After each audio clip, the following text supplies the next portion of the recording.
Svake godine naše voće, povrće i cvijeće su izloženi napadima raznih štetočina poput lisnih ušiju, krumpirovih zlatica, mrava i bijelih mušica, što može rezultirati značajnim smanjenjem uroda i prouzročiti ozbiljnu štetu. Danas ćemo vam reći kako napraviti odličan prirodni insekticid sa kojim ćete se riješiti ovaj veliki problem. Ove štetočine se hrane lišćem i sisaju sokove iz biljaka, što dovodi do oslabljivanja biljaka i povećava njihovu podložnost različitim bolestima, što na kraju može dovesti do propadanja biljke. U 1 litru vode dodajte češnjaku u prahu.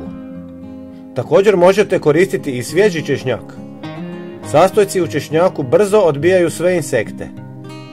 Zatim dodajte 1 žlicu crnog papra, koji kada se nanese na biljke stvara nelagodu insektima i oni se udaljavaju ili izbjegavaju biljke. Sve ostavite u vodi 24 sata kako bi se dobro rastopilo. Tekućinu razrijedite kako bi se šprica ne bi zaštopala. Špricajte biljke svakih par dana, pogotovo ispod listova. Prijatelji, svakako se pretplatite na naš kanal, potpuno je besplatno. Donosimo vam svaki dan besplatne savjete. Hvala vam, pozdrav!